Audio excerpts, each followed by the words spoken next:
भागवत भगवान की जय। पंचम स्कंद 8वां अध्याय। भरत जी का मृग के मुंह में फंसकर मृग योनि में जन्म लेना। श्री सुखदेव जी कहते हैं, एक बार भरत जी गंडकी में स्नान कर नित्य नैमित्तिक तथा शौचादि अन्य आवश्यक कृत्यों से निवृत्त हो प्रणव का जप करते हुए 3 मुहूर्त तक नदी की धारा के पास बैठे रहे। राजन, इसी समय एक हिरनी प्यास से व्याकुल हो जल पीने के लिए अकेले ही उस नदी के तीर पर आई। अभी वह जल पी ही रही थी कि पास ही गुजरते हुए सिंह की लोक दहाड़ देखकर सुनाई पड़ी। हिरन जड़ स्वभाव से ही डरपोक होती है, वह पहले ही चौकन्नी होकर इधर उधर देखती जाती थी। अब जो ही उसके कान में यह भीषण शब्द पड़ा कि सिंह के डर के मारे उसका कलेजा धड़कने लगा। नेत्र कातर हो गए। प्यास अभी बुझी न थी, किंतु अब तो प्राणों पर आ बनी थी। इसलिए उसने भयवश एकाएकी नदी पार करने के लिए छलांग मारी। उसके पेट में गर्भ था, अतः उछलते समय अत्यंत भय के कारण उसका गर्भ अपने स्थान से हटकर योनिद्वार से निकल नदी के प्रवाह में बह गया। वह कृष्ण मृग पत्नी समात गर्भ के गिर जाने से लंबी छलांग मारने तथा सिंह से डरी होने के कारण बहुत पीड़ित हो गई थी। अब उसने झुंड से भी उसका बिछो हो गया, इसलिए वह किसी गुफा में जा पड़ी और वहीं मर गई। राजऋषि भरत ने देखा कि बेचारा हिरनी का बच्चा अपने बंधुओं से बिछुड़कर नदी के प्रवाह में बह रहा है। इससे उन्हें उस पर बड़ी दया आई और वे आत्मी के समान उस मातृहीन बच्चे को अपने आश्रम पर ले आए। उस मृग छोने के प्रति भरत जी की ममता उत्तरोत्तर बढ़ती हो गई। वे नित्य उसके खाने पीने का प्रबंध करने, व्याघ्रादि से बचाने, लाड़ लड़ाने और पुचकारने आदि की चिंता में ही डूबे रहने लगे। कुछ ही दिनों में उनके यम नियमों, भगवत पूजा आदि आवश्यक कृत्य एक एक करके छूटने लगे और अंत में सभी छूट गए। उन्हें ऐसा विचार रहने लगा, अहो कैसे खेत की बात है, इस बेचारे दीन मृग सोने को काल चक्र के वेग ने अपने झुंड सुहृद और बंधुओं से दूर करके मेरी शरण में पहुंचा दिया है। यह मुझे ही अपना माता पिता भाई बंधु यूथ के साथी संगी समझता है। इसे मेरे सिवा और किसी का भी पता नहीं है। मुझ में इसका विश्वास बहुत है। मैं भी शरणागत की उपेक्षा करने में जो दोष है उसे जानता हूँ, इसलिए मुझे अब अपने आश्रित का सब प्रकार की दोष बुद्धि छोड़कर अच्छी तरह पालन पोषण और प्यार दुलार करना चाहिए। निश्चय ही शांत स्वभाव और दीनों की रक्षा करने वाले परोपकारी सज्जन ऐसे शरणागत की रक्षा के लिए अपने बड़े से बड़े स्वार्थ को भी परवाह नहीं करते। इस प्रकार इस हिरन के बच्चे में आसक्ति बढ़ जाने से बैठते, सोते, टहलते, ठहरते और भोजन करते समय भी इसका चित्त उसके स्नेह पाश में बना रहता था। जब उन्हें पुष्प समिधा पत्र और फल मूल आदि लाने होते तो भेड़िया और कुत्तों के भय से उसे वे साथ लेकर ही वन में जाते। मार्ग में जहाँ तहाँ कोमल घास आदि को देखकर मुग्ध भाव से वह हिरण शावक अटक जाता तो वे अत्यंत प्रेम पूर्ण हृदय से दयावश उसे अपने कंधे पर चढ़ा लेते। इसी प्रकार कभी गोद में लेकर, कभी छाती से लगाकर उसका दुलार करने में भी उन्हें बड़ा सुख मिलता। नित्य नैमित्तिक कर्मों को करते समय भी राजराजेश्वर भरत बीच बीच में उठ उठ कर उस मृग बालक को देखते और उस पर उनकी दृष्टि पड़ती, तभी उनके चित्त को शांति मिलती। उस समय उसके लिए मंगल कामना करते हुए भी कहने लगते, बेटा तेरा सर्वत्र कल्याण हो। कभी यदि वह दिखाई न देता तो जिसका धन लुट गया हो, उस दीन मृत्यु के उनका चित्त अत्यंत उद्विग्न हो जाता। फिर वे उस हिरनी के बच्चे के लिए विरह से व्याकुल एवं संतप्त हो करुणावश अत्यंत उत्कंठित एवं मोहविष्ट हो जाते तथा शोकमग्न होकर इस प्रकार कहने लगते, अहो क्या कहा जाए, क्या यह मात्रहीन दीन मृग शावक दुष्ट बहेलिए किसी बुद्धि वाले मुझ पुण्यहीन अनार्य का विश्वास करके और मुझे अपना मानकर मेरे किए हुए अपराधों को सत्पुरुषों के समान भूलकर फिर लौट आएगा?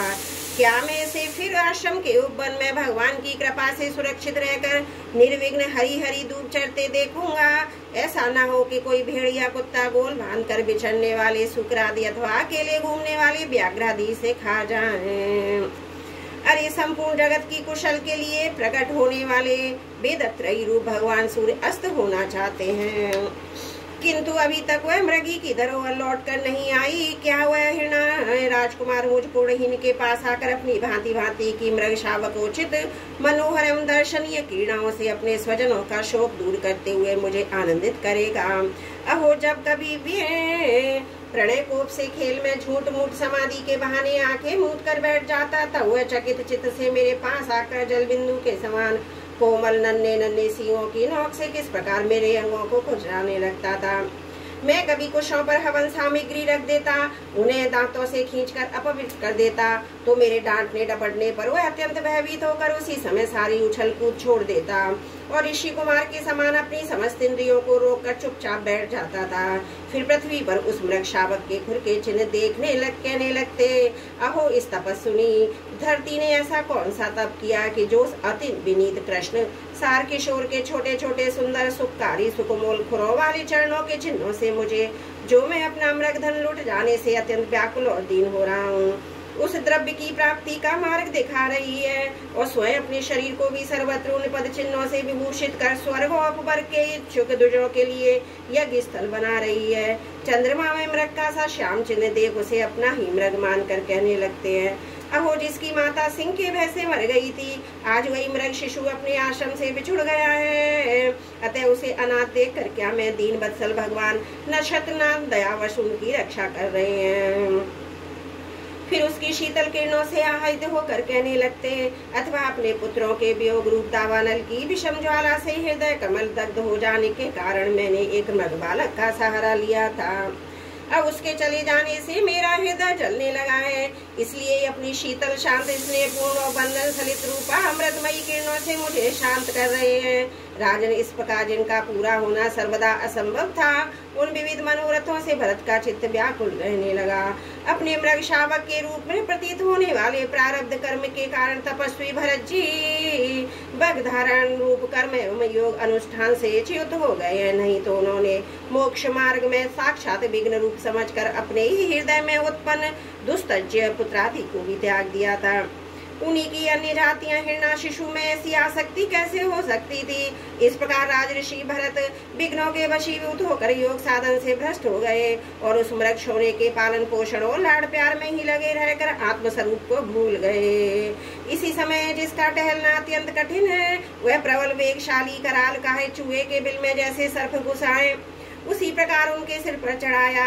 उस समय भी वह हिरणा शावक उनके पास बैठा पुत्र के समान शोकातुर हो रहा था।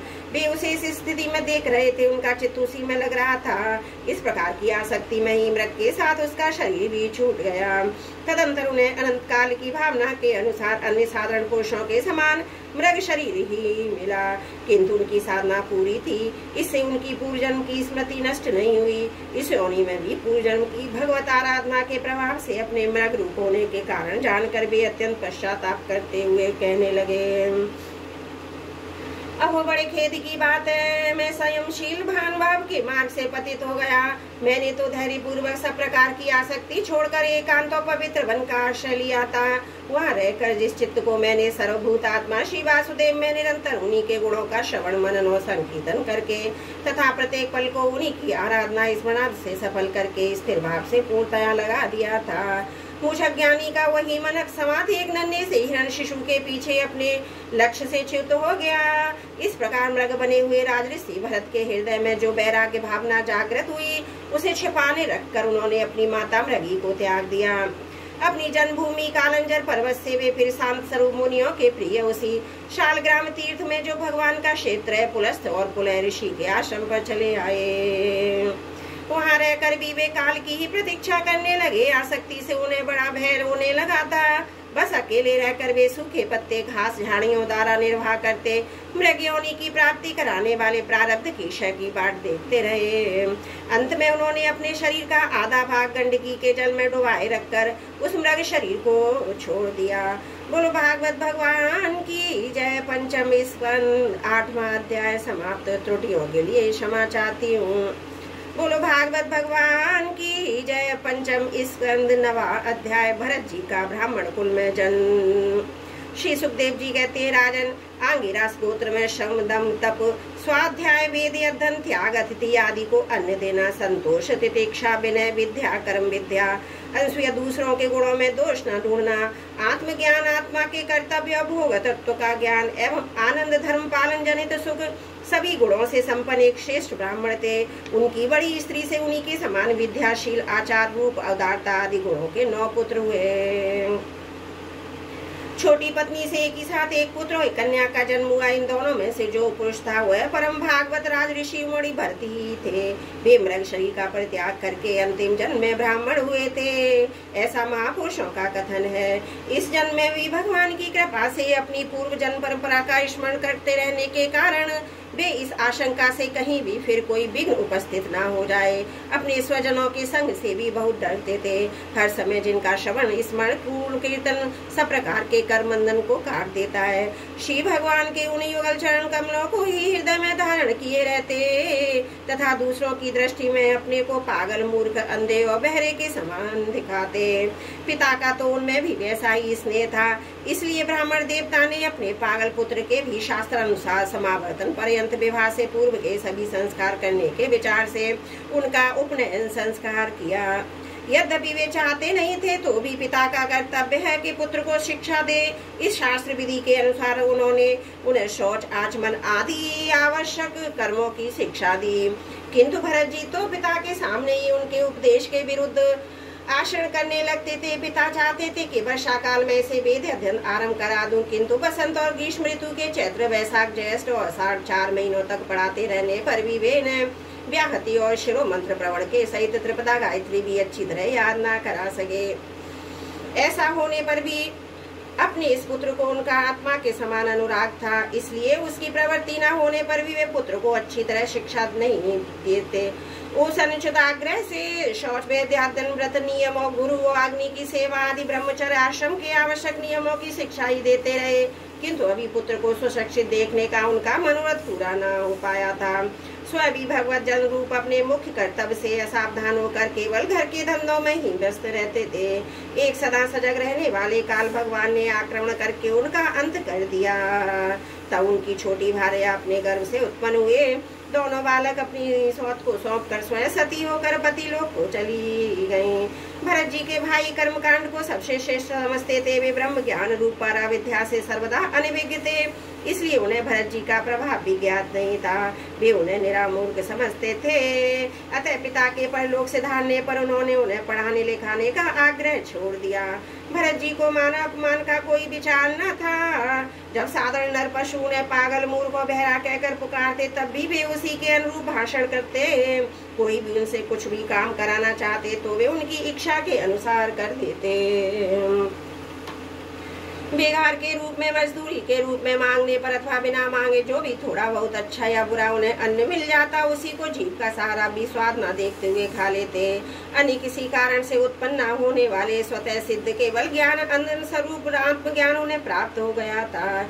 इसलिए शीतोष्ण मान अपमान आदि द्वंद्वों से होने वाले सुख दुख आदि में उन्हें कोई देव अभिमान की स्फूर्ति नहीं होती थी। वे सर्दी गर्मी वर्षा आदि के समान सांड के समान नंगे पड़े रहते थे। उनके सभी अंग हष्ट पुष्ट और गठे हुए थे, पृथ्वी पर ही पड़े रहते थे। कभी तेलोपटन आदि नहीं लगाते थे, न कभी स्नान ही करते थे। इस उनके शरीर पर मैल जमा गई थी। उनका ब्रह्म तेज धूली से ढके हुए मूल्यवान मणि के समान छिप गया था। वे अपनी कमर में एक मैला कुचेला कपड़ा लपेटे रहते थे। उनका यह गुपति भी बहुत ही मैला हो गया था, इसलिए अज्ञानी जनता यह कोई द्विज है, कोई अधम ब्राह्मण है, ऐसा कहकर उनका तिरस्कार कर दिया करती थी। किंतु वे इसका कोई विचार न करके स्वच्छंद विचरते थे। दूसरों की मजदूरी करके पेट पालते देखे जब उनके भाइयों ने खेत की क्यारियां ठीक करने दिया तो उन कार्य को भी करने लगे, परंतु इस बात का भी ध्यान न था कि उन क्यारियों की भूमि समतल या ऊंची नीचे अथवा छोटी या बड़ी। उनके भाइयों ने चावल की कनी खली भूसी बुने हुए उड़द अथवा बर्तन में लगी हुई जले अन्न की खुरचन भी दे देते, उसी को वे अमृत के समान खा लेते थे। किसी समय डाकुओं के सरदार ने जिसके समान शूद्र जाति के थे पुत्र की कामना से भद्रकाली को मनुष्य की बलि देने का संकल्प किया। उसने जो पुरुष पशु बलि देने के लिए पकड़ मंगाया था वह देवयश उसके फंदे से निकलकर भाग गया। उसे ढूंढने के लिए उसके सेवक चारों ओर दौड़े, किंतु अंधेरी रात में आधी रात के समय कहीं उसका पता न लगा। उसी समय देव योग से अकस्मात उनकी दृष्टि उन आंगिर संगोत्रीय ब्राह्मण कुमार पर पड़ी, जो वीरासन में बैठे हुए मृग बाहरी जीवों से खेतों की रखवाली कर रहे थे। उन्होंने देखा कि यह पशु तो बड़ी अच्छी लक्षणों वाला है, इससे हमारे स्वामी का कार्य अवश्य सिद्ध हो जाएगा। यह सोचकर उनका मुख आनंद से खिल उठा और वे रस्सियों से बांधकर चंडिका के मंदिर में ले आए। तदंतर उन चोरों ने अपनी पद्धति के अनुसार विधि पूर्वक उनको अभिषेक एवं स्नान कराकर कोरे वस्त्र पहनाए तथा नाना प्रकार के आभूषण, चंदन, माला, तिलक आदि से विभूषित कर अच्छी तरह भोजन कराया। फिर धूप, दीप, माला, खील, पत्ते, अंकुर, फल आदि उपहार सामग्री के सहित बलिदान की विधि से गान, स्तुति और मृदंग एवं ढोल आदि का महान शब्द करते हुए पुरुष पशु को भद्रकाली के सामने नीचा सिर करा के बैठा दिया। इसके पश्चात दस्युराज के पुरोहित बने हुए लुटेरे ने उस नर पशु के रुधिर से देवी को तृप्त करने के लिए देवी मंत्रों से अभिमंत्रित कर एक तीक्ष्ण खड़ग उठाया। चोर स्वभाव से तो रजोगुणी तमोगुणी थे ही, धन के मद से उनका चित्त और भी उन्मत्त हो गया था। हिंसा में भी उनकी स्वाभाविक रुचि थी। इस समय तो वे भगवान के अंश स्वरूप ब्राह्मण कुल का तिरस्कार करके स्वच्छ दंत से कुमार की ओर बढ़ रहे थे। आपत्ति काल में भी जिसे हिंसा का अनुमोदन किया गया उसमें भी ब्राह्मण वध का सर्वदा निषेध है, तो भी वे साक्षात पर ब्रह्म को प्राप्त हुए वैरहीन तथा समस्त प्राणियों के सुहृद ब्रह्म ऋषि कुमार की बलि देना चाहते थे। यह भयंकर को कर्म देखकर देवी भद्रकाली के शरीर में अति दुसह ब्रह्म तेज से दाह होने लगा और वे एकाएक मूर्ति को फोड़कर प्रकट हो गई। अत्यंत असहनशीलता और क्रोध के कारण उनकी भौहें चढ़ी हुई थी तथा कराल दाढ़ों और दरछड़ी हुई आंखों को कारण उनका चेहरा बड़ा भयानक जान पड़ता था। उनके उस विकराल वेश को देखकर ऐसा जान पड़ता था मानो वे संसार का संहार कर डालेंगी। उन्होंने क्रोध से तड़प कर बड़ा भीषण अट्टहास किया और उछलकर उस अभिमंत्रित खड़ग से ही उनके सारे पापियों के सिर उड़ा दिए। अपने गणों के सहित उनके गले से बहता हुआ गरम गरम रुधिर रूपासव पीकर अति उन्मत्त हो ऊंचे स्वर से गाती हुई नाचती हुई उन सिरों को ही गैन बनाकर खेलने लगी। सच है, महापुरुषों के प्रति किया हुआ अत्याचार रूप अपराध इसी प्रकार ज्यों का त्यों अपने ही ऊपर पड़ता है। परीक्षित, जिसकी देह अभिमान रूप सुदृढ़ हृदय ग्रंथि छूट गई है, जो समस्त प्राणियों के सुहृद एवं आत्मा तथा बैरहीन है, साक्षात भगवानी भद्रकाली आदि भिन्न भिन्न रूप धारण करके अपनी कभी न चूकने वाले काल चक्र रूप श्रेष्ठ शस्त्र से उनकी रक्षा करते हैं और जिन्होंने भगवान के निर्भय चरण कमलों का आश्रय ले रखा है, उन भगवत भक्त परमहंसों के लिए अपना सिर कटने का अवसर आने पर भी किसी प्रकार व्याकुल न होना यह कोई बड़े आश्चर्य की बात नहीं है। बोलो भागवत भगवान की जय। पंचम स्कंद 9वां अध्याय समाप्त। त्रुटियों के लिए क्षमा चाहती हूँ।